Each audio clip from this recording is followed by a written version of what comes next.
નમસ્કાર વિદ્યાર્થી મિત્રો, આજે લેક્ચર નંબર 4 માં આપણે ચેપ્ટર નંબર 13 માં ટોપિક નંબર 13.6.1 રેડિયો એક્ટિવિટી ક્ષયનો નિયમ આ આપણે ભણવા જઈ રહ્યા છે.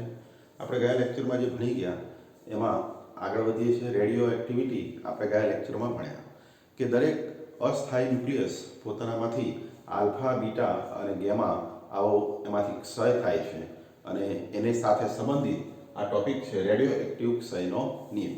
તો આ આલ્ફા, બીટા અને ગેમા જ્યારે ન્યુક્લિયસમાંથી ક્ષય પામે, અસ્થાયી ન્યુક્લિયસમાંથી ક્ષય પામે, તો એ અંગે એનો ચોક્કસ નિયમ છે એ અત્યારે આપણે ભણવા જઈ રહ્યા છીએ.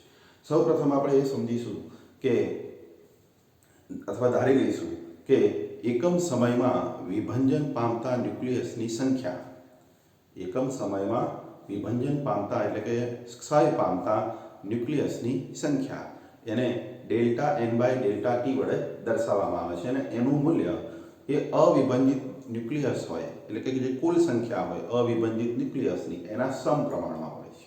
એટલે કે જો એને આપણે લખવું હોય તો સંકેત આવી રીતે લખી શકીએ કે જો ડેલ્ટા ટી સમયમાં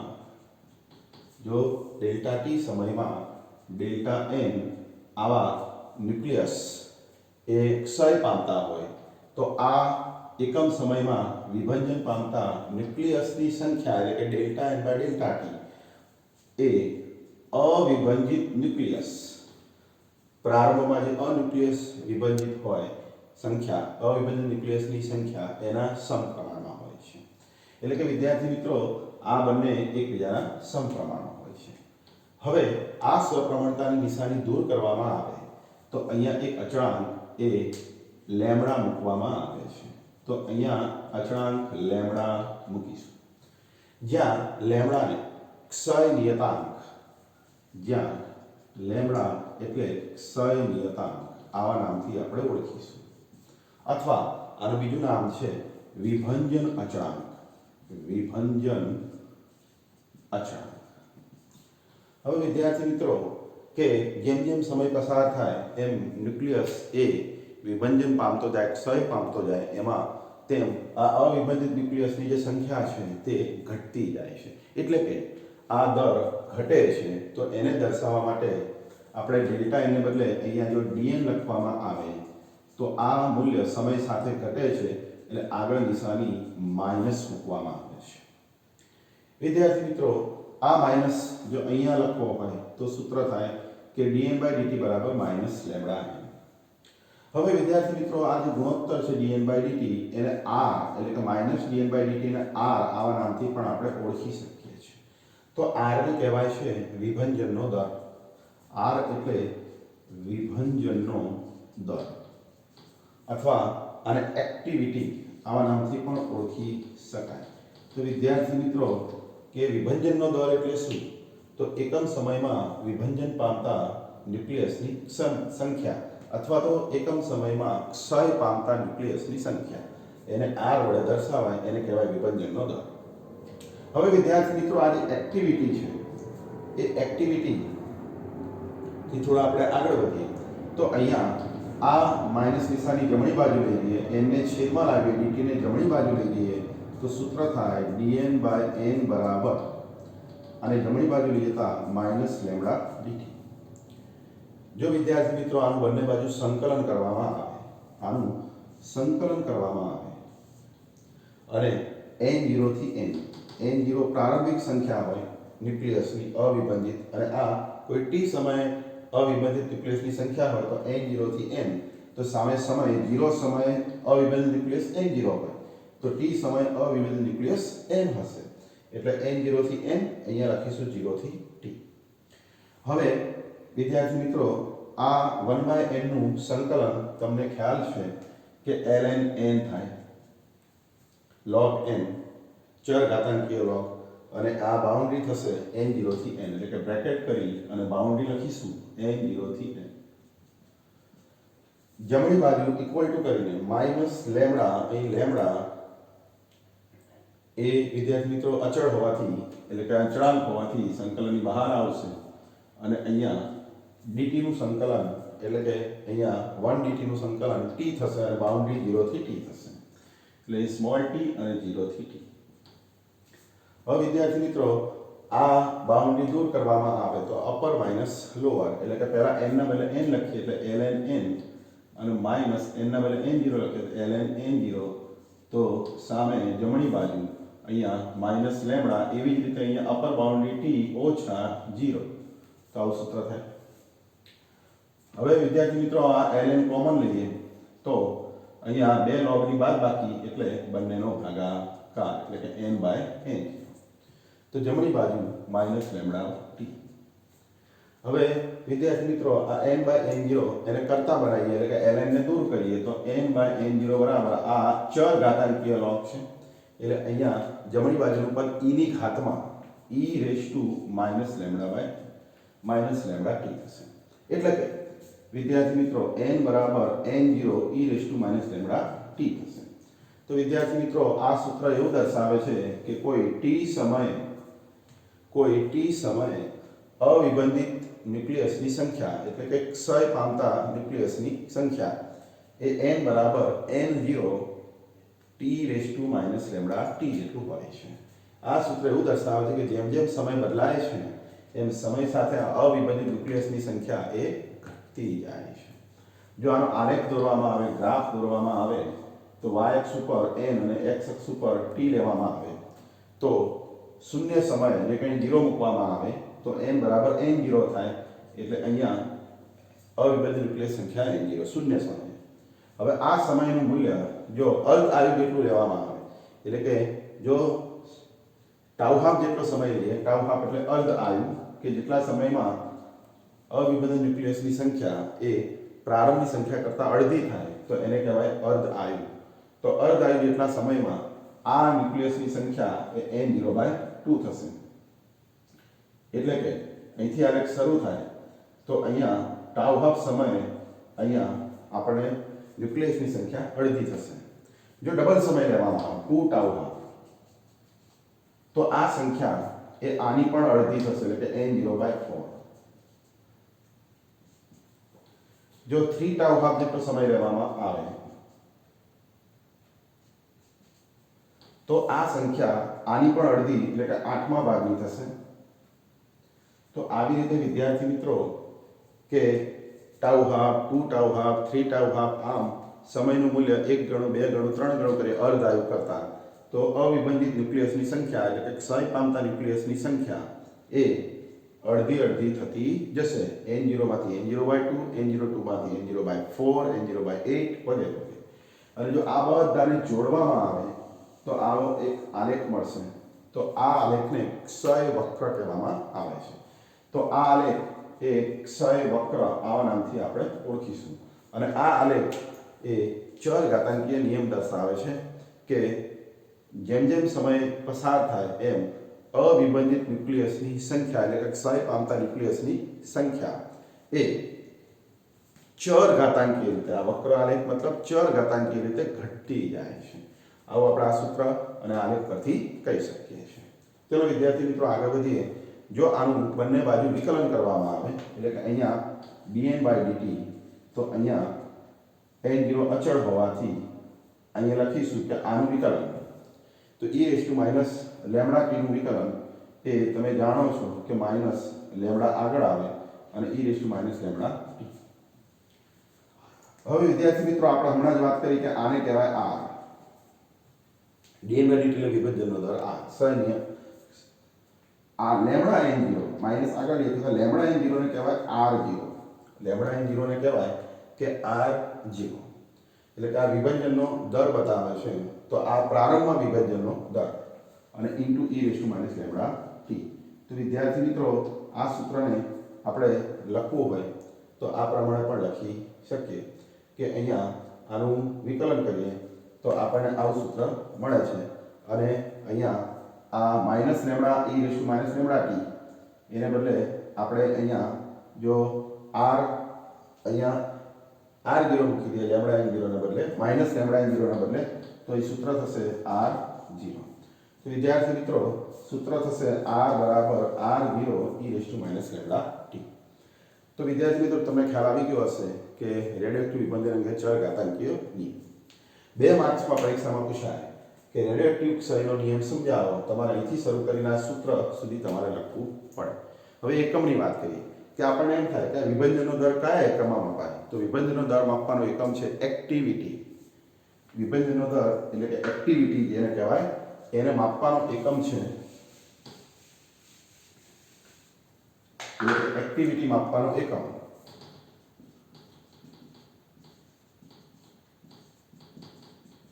વૈજ્ઞાનિક બેક્ટેરિયલના માનમાં બીક્યુ વડે દર્શાવવામાં આવે છે. બેક્ટેરિયલ બીક્યુ એક્ટિવિટી માપવાનો એકમ છે બેક્ટેરિયલ. હવે વિદ્યાર્થી મિત્રો, આ બેક્ટેરિયલનો અર્થ થાય છે કે વિભંજન પર સેકન્ડ, અથવા આને ઇંગ્લિશમાં કહેવાય ડીકે પર સેકન્ડ, DECAY, ડીકે ભાગ્યા S. વિદ્યાર્થી મિત્રો, આની વ્યાખ્યા છે કે જો એક બેક્ટેરિયલ કોને કહેવાય, તો જે ન્યુક્લિયસ એક સેકન્ડમાં એકવાર વિભંજિત થાય, એટલે કે એક સેકન્ડમાં જો એક વિભજન થાય ન્યુક્લિયસનું, તો એને એક્ટિવિટી એક બેક્ટેરિયલ કહેવાય. એટલે કે જે ન્યુક્લિયસનું એક સેકન્ડમાં એકવાર વિભજન થાય એને એની એક્ટિવિટી એટલે કે એનો વિભજનનો દર એક બેક્ટેરિયલ છે એમ કહેવાય. હવે બીજો એક એકમ છે વિદ્યાર્થી મિત્રો ક્યુરી. તો એક ક્યુરી કોને કહેવાય, તો આ પણ વિભજનનો એટલે કે એક્ટિવિટીનો એકમ છે. તો એક ક્યુરી એટલે શું, તો જે પદાર્થમાં અથવા તો જે ન્યુક્લિયસના એક સેકન્ડમાં 3.7 × 10 વિભજન થાય એને કહેવાય કે એક ક્યુરી. એક ક્યુરીને જો બેક્ટેરિયલ સાથે સંબંધિત કરીએ તો આનો મતલબ થાય કે એક વિભજન પર સેકન્ડ એટલે એક બેક્ટેરિયલ એટલે 3.7 × 10 બેક્ટેરિયલ. તો વિદ્યાર્થી મિત્રો, ક્યુરીને CI વડે પણ દર્શાવે, સંકેતમાં C કેપિટલ, I સ્મોલ અને અહીંયા B કેપિટલ, Q સ્મોલ. તો આવી રીતે વિદ્યાર્થી મિત્રો એક ક્યુરી એટલે 3.7 × 10 બેક્ટેરિયલ. તો પરીક્ષાની અંદર એમ પૂછાય કે રેડિયોએક્ટિવિટીનો SI એકમ તો બેક્ટેરિયલ, અન્ય એકમ તો ક્યુરી, અને બંને વચ્ચેનો સંબંધ તો એક ક્યુરી બરાબર 3.7 × 10 બેક્ટેરિયલ. વિદ્યાર્થી મિત્રો, પરીક્ષામાં આ જ પ્રશ્ન ઘણી બધી રીતે અલગ અલગ રીતે પૂછવામાં આવતો હોય છે. ધારો કે એક પ્રશ્ન તમને આવો પૂછાય કે એક નેનો ક્યુરી એટલે કેટલા બેક્ટેરિયલ.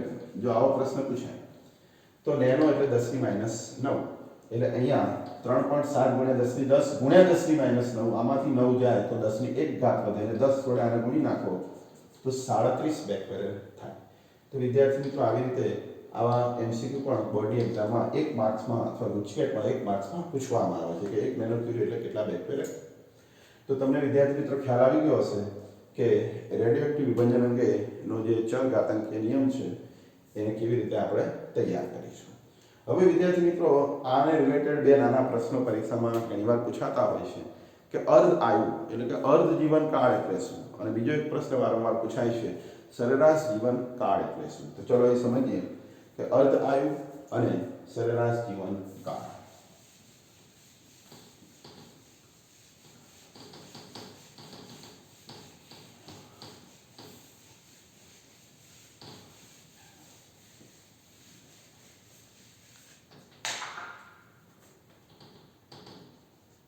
અર્ધ આયુ એને સંકેતમાં ટાઉ હાફ વડે દર્શાવાય, અથવા આને કહેવાય અર્ધ જીવન કાળ.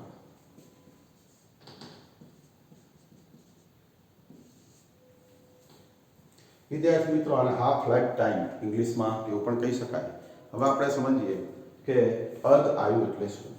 શબ્દ પરથી તમને ખ્યાલ આવ્યો હશે કે આયુ એટલે સમય અને અર્ધ એટલે અડધો સમય. તો વ્યાખ્યા થાય છે કે જો જે અવિભાજિત ન્યુક્લિયસની સંખ્યા જેટલા સમયગાળામાં પ્રારંભની સંખ્યા કરતાં અડધી થાય તો એ સમયને અર્ધ આયુ કહેવામાં આવે છે. જે સમયગાળામાં અવિભાજિત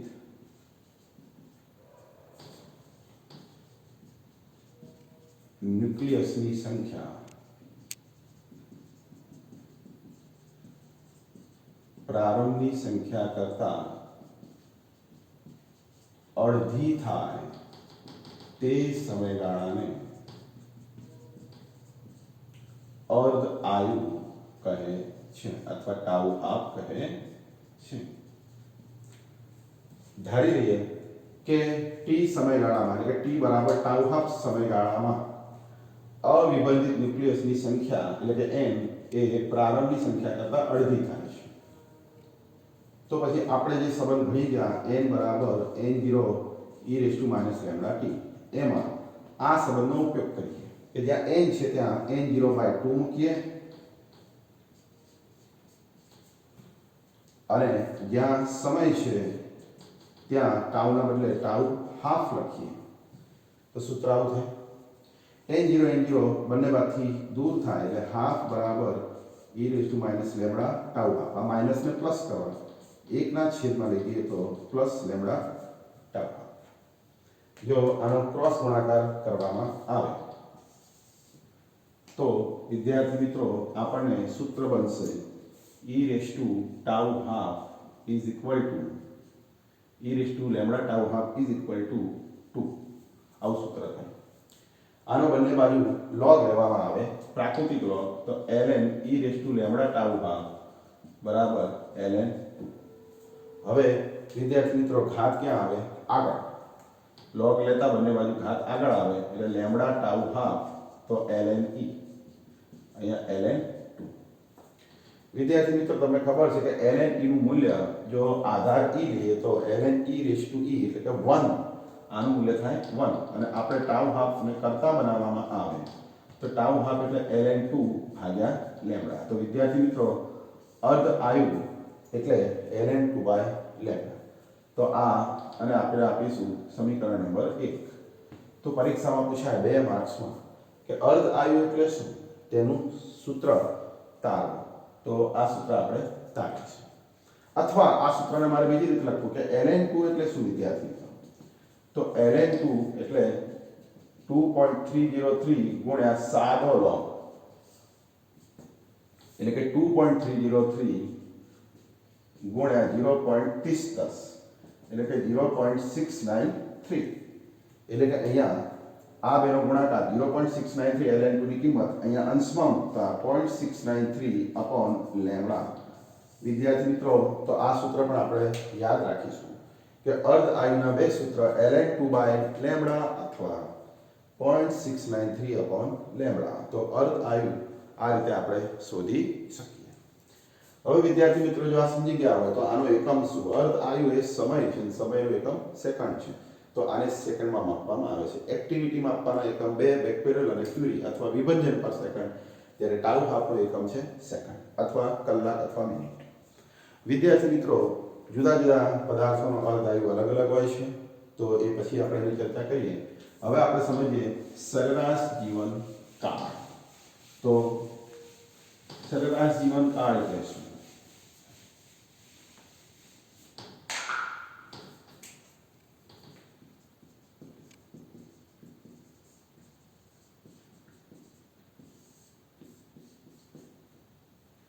સરેરાશ જીવનકાળ એને સમજવા વિદ્યાર્થી મિત્રો આપણે હમણાં ભણી ગયા કે વિભજનનો દર.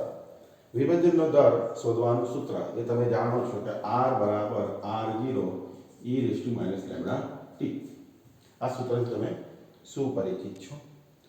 હવે વિદ્યાર્થી મિત્રો આ સૂત્ર એને આપણે t સમયે એવી રીતે લખવું હોય તો અહીંયા rt લખી શકાય. t સમય વિભજનનો દર એટલે rt. હવે વિદ્યાર્થી મિત્રો આ સૂત્રની અંદર જે r0 છે એનો મતલબ તમે જાણો છો કે લેમ્ડા n0 છે એટલે e λt rt બરાબર. હવે વિદ્યાર્થી મિત્રો આ શું દર્શાવે છે કે એકમ સમયમાં વિભજન પામતા ન્યુક્લિયસની સંખ્યા એટલે કે અવિભાજિત ન્યુક્લિયસની સંખ્યા વિભજન પામતા એટલે ક્ષય પામતા ન્યુક્લિયસની સંખ્યા. હવે આપણે ધારી લઈએ કે કોઈ t અને t + Δt વચ્ચે એટલે કે ડેલ્ટા ટી સમયનો સમયગાળો લઈએ, t અને t + ડેલ્ટા t વચ્ચેનો સમયગાળો જો ડેલ્ટા t લઈએ તો જો એકમ સમયમાં આટલા ન્યુક્લિયસ ક્ષય પામતા હોય તો ડેલ્ટા t સમયમાં કેટલા ક્ષય પામે? તો rt ગુણ્યા ડેલ્ટા t આટલા ન્યુક્લિયસ એ ડેલ્ટા t સમયમાં ક્ષય પામે. ડેલ્ટા t સમયમાં શું થાય? ક્ષય પામે. હવે વિદ્યાર્થી મિત્રો કુલ જે સમય છે એ 0 થી માંડીને t જેટલો આપણે લઈ લઈએ ક્ષય પામતા ન્યુક્લિયસની સંખ્યા માટે તો 0 થી t સમયગાળા દરમિયાન 0 થી t સમય દરમિયાન જો આપણે સરેરાશ જીવનકાળ શોધવો હોય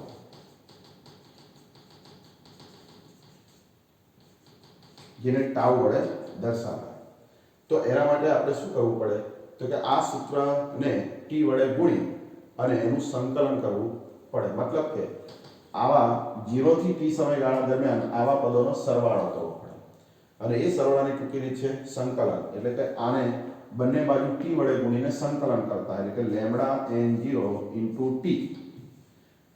t e લેમ્બડા t અને ઇન્ટુ આ ડેલ્ટા t નો dt કરી અને જો આનું સંકલન કરવામાં આવે આવી રીતે વિદ્યાર્થી મિત્રો અને n0 વડે ભાગવામાં આવે કુલ સંખ્યા વડે પ્રારંભની તો આને કહેવાય સરેરાશ જીવનકાળ ફરીથી ડેલ્ટા t સમયમાં આટલા ન્યુક્લિયસ ક્ષય પામે છે કુલ સમય t માં આટલા ક્ષય પામે છે અને એને કુલ સંખ્યા વડે ભાગીએ અવિભાજિત તો એને કહેવાય સરેરાશ જીવનકાળ હવે વિદ્યાર્થી મિત્રો આમાં આ અચળાંક આપણે બહાર કાઢી લીધો એટલે n0 કેન્સલ થાય એટલે અહીંયા વધશે કે ટાઉ બરાબર આ લેમ્બડા આપણે બહાર કાઢ્યો અને આ t e અને લેમ્બડા અને સંકલન t e lambda t dt હવે વિદ્યાર્થી મિત્રો સંકલનની જે મેથડો છે સાદુરૂપ આપવાની એ અનુસાર જો આનું સાદુરૂપ આપવામાં આવે તો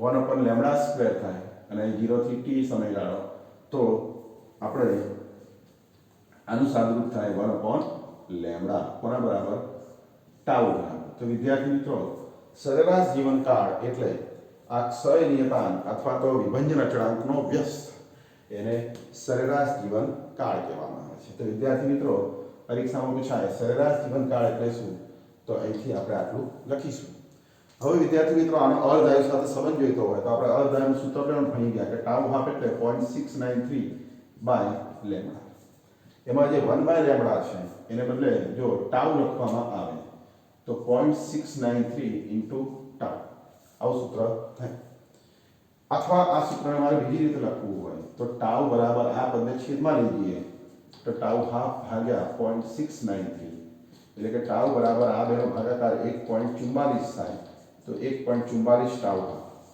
એટલે કે સરેરાશ જીવનકાળનું મૂલ્ય એ અર્ધ આયુ કરતાં 1.44 ગણું હોય છે અથવા અર્ધ આયુનું મૂલ્ય એ 0.693/ટાઉ હાફ જેટલું હોય છે તો આપણે આટલા સૂત્રો ખાસ યાદ રાખીશું જેથી કરી અને ન્યુમેરિકલ્સ આપણે ગણી શકીએ છીએ વિદ્યાર્થી મિત્રો કુદરતમાંથી આપણને જે મળી આવે છે તત્વો ટ્રિટિયમ અને હિલિયમ અને અમુક તો એ જે તત્વો છે એ તત્વો એનું જે કહેવાય કે અર્ધ આયુ એ 15 બિલિયન યર્સ છે અને અત્યારે એ તત્વ એ અસ્તિત્વમાં નથી કારણ કે પૃથ્વીનું આયુષ્ય 15 બિલિયન કરતાં વધી ગયું છે એટલે એ તત્વો કુદરતી રીતે અત્યારે મળતા નથી પરંતુ પ્રયોગશાળાની અંદર આપણે એ તત્વો બનાવી શકીએ છીએ તો જે તત્વોનો વિભજનનો દર ઊંચો એ તત્વો અલ્પજીવી હોય જે તત્વોનો વિભજનનો દર એ નીચો એ ધીમે ધીમે ક્ષય પામે તો એ દીર્ઘજીવી હોય છે તો આવી રીતે વિદ્યાર્થી મિત્રો રેડિયોએક્ટિવ તત્વો એ અલગ અલગ પ્રકારના હોય છે અલ્પજીવી અને દીર્ઘજીવી વિદ્યાર્થી મિત્રો આને રિલેટેડ આપણે ન્યુમેરિકલ્સ ગણીશું જેથી કરીને આપણે પરીક્ષામાં આ ન્યુમેરિકલ્સ લખી શકીએ તો હવે આપણે ન્યુમેરિકલ્સ તરફ આગળ વધીએ છીએ તો હવે ન્યુમેરિકલ્સ નંબર ટેક્સ્ટમાં તમે જોઈ શકો છો કે ન્યુમેરિકલ્સ નંબર 13.14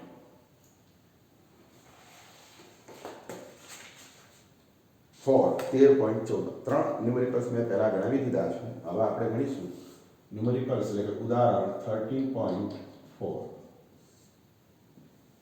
હવે આ ન્યુમેરિકલ્સની રકમ આવી છે કે આલ્ફા ક્ષય પામતા 92U238 નું અર્ધ આયુ 92U238 નું અર્ધ આયુ 4.5 × 10⁹ વર્ષ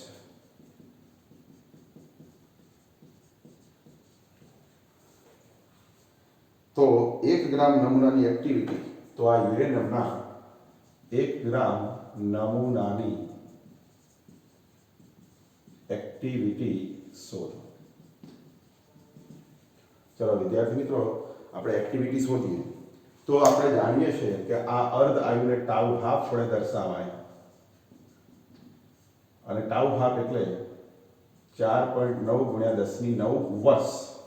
વિદ્યાર્થી મિત્રો, આ વર્ષમાં આપણને આપી છે અર્ધ આયુ. એને આપણે જો સેકન્ડમાં ફેરવવું હોય તો એક વર્ષની સેકન્ડ તો 3.16 ગુણ્યા 10⁷. એક વર્ષની સેકન્ડ 3.16 ગુણ્યા 10⁷ છે. જો આટલા વડે આને ગુણીએ તો આ વર્ષનું રૂપાંતર સેકન્ડમાં થાય છે. હવે આપણે આનો ગુણાકાર કરીએ તો 1.42 ગુણ્યા 10⁻17 સેકન્ડ. આ બેનો ગુણાકાર 1.42 ગુણ્યા 10⁻17 સેકન્ડ મળે છે. હવે વિદ્યાર્થી મિત્રો, આપણે 1 ગ્રામ નમૂનાની એક્ટિવિટી શોધવી છે. તેના માટે આપણે સૌપ્રથમ 1 ગ્રામ યુરેનિયમમાં કેટલા અવિભાજિત ન્યુક્લિયસ છે એ આપણે શોધવું પડે. તમે વિદ્યાર્થી મિત્રો જાણો છો કે n/Na એટલે કે n/Na Avogadro number is equal to m/mo. એટલે કે આ કુલ ન્યુક્લિયસની સંખ્યા ભાગ્યા એવોગાડ્રો અંકમાં રહેલા ન્યુક્લિયસની સંખ્યા, આ દળ ન્યુક્લિયસનું અને આ પરમાણુ દળ. હવે વિદ્યાર્થી મિત્રો, 1 ગ્રામ યુરેનિયમનો અવિભાજિત સંખ્યા શોધવી 1 ગ્રામમાં.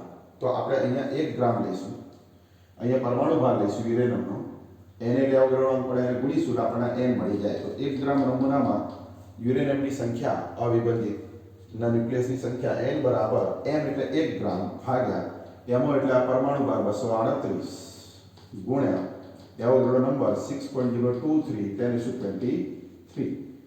તો વિદ્યાર્થી મિત્રો, આનું સાદુરૂપ આપીએ તો 25.3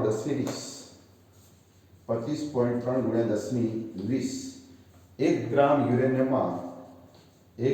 યુરેનિયમમાં અવિભાજિત યુરેનિયમના પરમાણુ એટલે કે ન્યુક્લિયસ, બીજા અર્થમાં કે આટલા હશે. તો આને કહેવાય કે આટલા પરમાણુ એ 1 ગ્રામ યુરેનિયમમાં અવિભાજિત હશે. હવે આપણો પ્રશ્ન છે કે 1 ગ્રામ નમૂનાની એક્ટિવિટી શોધો.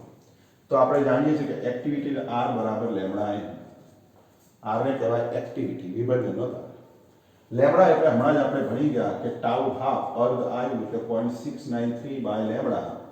તો આના પરથી લેમ્ડા બરાબર 0.693 ભાગ્યા ટાઉ હાફ ઇન્ટુ n. હવે બધી કિંમતો મૂકતા 0.693 ભાગ્યા ટાઉ હાફ એટલે કે 4.5 એટલે કે આ 1.42 10⁻17 1.42 ગુણ્યા 10⁻17 ગુણ્યા 25.3 ગુણ્યા 10⁻20. આ n કહેવાય, આને કહેવાય n. 25.3 ગુણ્યા 10⁻20. તો આનું સાદુરૂપ આપીએ વિદ્યાર્થી મિત્રો તો આપણને મળશે જવાબ કે 1.23 ગુણ્યા 10⁻4. આનું સાદુરૂપ થાય 1.23 ગુણ્યા 10⁻4 અને વિભાજનના દરનો એકમ તમે જાણો છો પ્રતિ સેકન્ડ એટલે કે બેકવેરેટ. વિદ્યાર્થી મિત્રો, આ જે સંબંધ મળ્યો છે એને બેકવેરેટમાં લખવું હોય તો આવું લખાય BQ. તો 1 ગ્રામ ન્યુક્લિયસ હોય યુરેનિયમનો તો એના 1 ગ્રામ નમૂનાની એક્ટિવિટી, યુરેનિયમનો અર્ધ આયુ આટલો હોય તેના 1 ગ્રામ નમૂનાની એક્ટિવિટી આટલી થાય. એટલે કે પ્રત્યેક સેકન્ડે એનું 1.23 ગુણ્યા 10⁻4 વિભાજન થાય. એટલે કે ન્યુક્લિયસ આટલા પ્રત્યેક સેકન્ડ એમાંથી વિભાજન પામે છે, ક્ષય પામે છે. આવું આપણે આના પરથી કહી શકીએ છીએ. જો 2 ગ્રામ હોય કે 2 ગ્રામ નમૂનાની એક્ટિવિટી છે તો 2 ગ્રામ, તો 1 ના બદલે અહીંયા 2, તો અહીંયા ગુણ્યા 2, તો અહીં ગુણ્યા 2, તો આ જવાબ થઈ જાય ડબલ. તો વિદ્યાર્થી મિત્રો, આવી રીતે અલગ અલગ રીતે આ MCQમાં આ દાખલો અથવા પ્રશ્ન પૂછવામાં આવતો હોય છે. તો વિદ્યાર્થી મિત્રો, આજના લેક્ચર નંબર 4માં આપણે ખૂબ અગત્યના ટોપિક્સ ભણ્યા કે જેનું નામ છે રેડિયોએક્ટિવ વિભંજનનો ચરઘાતાંકીય નિયમ, એટલે કે અર્ધાયુ અને એના પરથી સરેરાશ જીવનકાળ. તો આજનું લેક્ચર ખૂબ જ અગત્યનું છે પરીક્ષાની દ્રષ્ટિએ અને MCQની દ્રષ્ટિએ. તો આપણે એને યોગ્ય રીતે તૈયાર કરીશું, 2 વાર લખીને એને તૈયાર કરીશું. તો આજના લેક્ચરમાં આટલું રહેવા દે. નેક્સ્ટ લેક્ચરમાં આપણે ફરી મળીશું. ત્યાં સુધી આપ આટલું તૈયાર કરશો. જય શ્રી